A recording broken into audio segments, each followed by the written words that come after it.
Ya kawan-kawan Skopmania, jumpa lagi ya. Lama nggak upload. Paling kita sekarang rutinnya upload short ya, tentang kerjaan, bengkel, servis, atau apalah tentang tips-tips teleskop.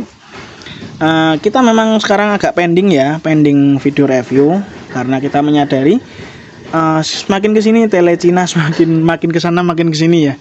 Jadi kita lagi nggak bisa kredibel dalam mereview tele. Daripada merugikan banyak orang, kita mending stop review dulu. Kita tidak berani karena tele sekarang ya semakin amburadul, kualitasnya semakin jelek. Di sini saya tidak ada hubungannya sama salah satu pabrikan tele yang saya benerin ini. Kebetulan di sini kendalanya hampir-hampir sama. Paralak dan zoom tidak bisa berputar. Yang satu ini apa ini? Paralak tidak bisa terputar, hampir sama ya, cuman ini ada tambahan satu keluhan.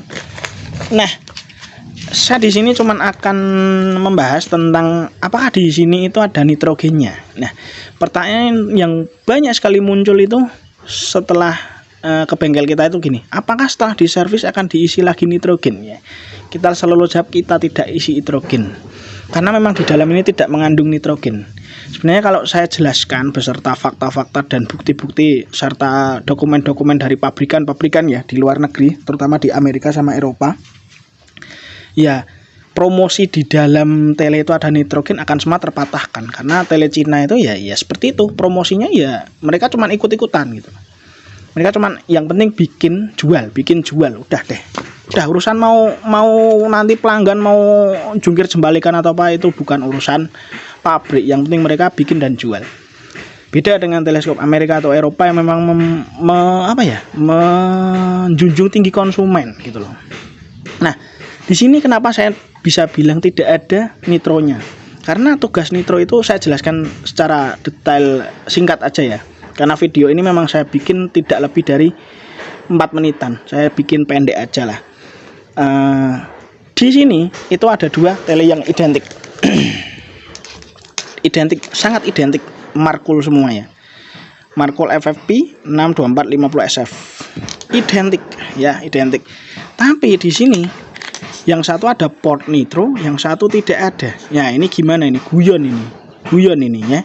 Satu tidak ada, satu ada. Ini marking bintang itu marking bengkel kita ya. Ini jangan dihiraukan. Nah, kok yang satu ada, yang satu tidak ada? Gimana? Ya jangan tanya saya, tanyalah rumput yang bergoyang ya, atau tanya pabrik langsung. Coba di WA sana atau di telepon. Gimana sih lu nggak bikin lubang gitu kan? Nah, nitro itu garis besarnya gini, rekan-rekan Skopmania. Jadi nitro itu dimasukkan ke tele melalui port nitro itu bisa 2, 3, 4 kali proses, dan ketika gagal itu akan diulang dari nol. Tugas nitro itu dimasukkan, itu mengisi seluruh ruangan dan membawa uap yang masih terjebak di ruangan-ruangan itu keluar bersama gas nitro. Kita ketahui nitrogen itu adalah gas kering, dia tidak mengandung uap. Makanya kenapa ban mobil atau motor yang diisi gas nitrogen sama gas pinggir jalan biasa itu kerasnya lama yang nitrogen, karena yang satu gasnya dingin, kedua tidak mengandung uap. Sedangkan kalau udara biasa kan ada uapnya. Kalau kena panas dia akan memuai. Kalau kena udara dingin dia akan mengerut, atau dalam artian dia menyusut. Makanya kadang kempes ya kan. To be extra sure that even the most isolated components and areas within a borescope are moisture-free, we purge each scope with dry nitrogen. This involves forcing dry nitrogen into the scope, allowing it to absorb airborne and surface moisture, and then drawing it back out under a vacuum. And to extract every possible molecule of water, we perform this process 24 times on each and every borescope. Well, it does cost a whole lot more in equipment, time, and expensive nitrogen, but we think it's worth it to assure you a lifetime of flawless performance. Part of this procedure, done at room temperature, is also to test the sealing of the scope. Now, while under pressure, we monitor any change in pressure which would reveal a leak. Assuming the scope passes 24 pressure leak tests, it is then submerged in 130-degree water. The hot water temperature is transferred to the scope and then to the atmosphere inside the scope, therefore making the nitrogen inside the scope expand and try to escape. Additionally, the metallic internal parts have also expanded to different dimensions, which puts the sealing systems to the test.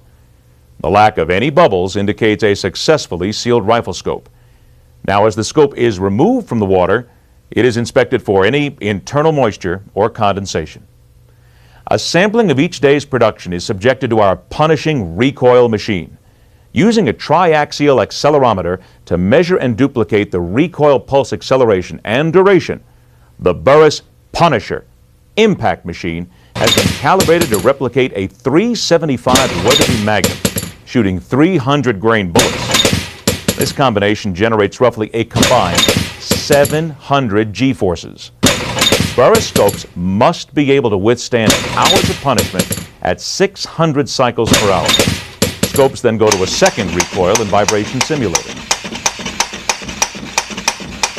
Next, the scope goes to a final inspector who checks for image quality, mechanical function, point of impact shift, parallax, and range of internal adjustment. The scope is optically centered so that the optical system is lined up perfectly with the outside of the scope. Now, a final cleansing of the external lenses is performed, and the scope is ready for final wipe down and packaging. That's the story of how Burris rifle scopes are made. But most of the story dealt with the mechanics of a quality Burris rifle scope. As these are optical instruments, we should talk for a few minutes about how the optical quality of Burris scopes is well known for exceeding the performance of scopes that cost. Itu dasar logika itu asli, itu dimanapun akan dibenarkan statement saya tadi. Nah, berhubungan di ini kita bahasnya tele, jadi tele aja ya.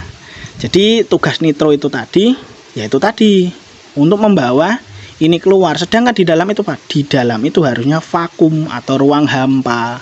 Makanya kalau tele-tele Eropa seperti Night Force, Leica, Swarovski atau apa, mereka jarang bisa ngembun karena di dalamnya benar-benar kedap. Sedangkan tele Cina banyak kejadian masuk air gitu loh. Ada air masuk, ada ini, ada itu ya. Sekali lagi kita cuman menekankan nitro selama itu tele Cina, konstruksinya aja jelek. Jangan harap di dalamnya ada feeling nitro yang sukses. Oke? So, kenapa maka dari itu kenapa kita juga setiap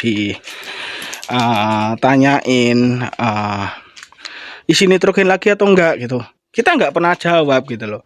Ya intinya kan kita balikin, lu mau servis atau mau isi ban mobil, ban motor gitu kan. Ya intinya ilmu yang saya pakai itu kan saya berpatokannya dari dari pabrikan-pabrikan luar ya. Ya intinya dari segi saya tes recoil aja juga kenapa saya cuman bandingin bagian depan gitu loh. Nggak bandingin bagian belakang karena riskan gitu loh. Bagian belakang itu ada yang bagian dimakan oleh mesin CNC, itu dipakai untuk line zoom, jadi enggak full bulat sempurna ya, jadi ada celah. Nah, celah itu kalau saya paksain buat buat dibanting lewat lensa belakang atau lensa okuler, itu akan bengkok, bahkan bisa patah gitu lah. Apalagi desain scope sekarang itu malah lensanya sekarang cenderung cembung ke belakang ya, melebihin bagian bagian penutup lensanya ya jadi nggak nalar gitu loh. Sesuai dengan apa yang dites di luar pun juga recoilnya itu cuman seperti itu. Ada yang minta bandingin ke aspal lah, ada yang minta bandingin bagian belakang. Ya saran saya, ya hobi senapan jangan tolol-tolol amat gitu loh. Aduh, ya Allah, jangan tolol lah, please, jangan terlalu tolol gitu loh. Kalau yang kayak gitu nggak pernah saya hiraukan gitu loh. Makanya ya kembali lagi, perbanyak aja membaca, belajar dan lain-lain ya. Jadinya kita itu tahu gitu loh. Mungkin itu dulu dari saya sedikit. Ya hitung-hitung lama nggak upload ya. Sekalinya upload informasi malah ngajak gelut ya. Oke, terima kasih dan sampai jumpa. Ciao.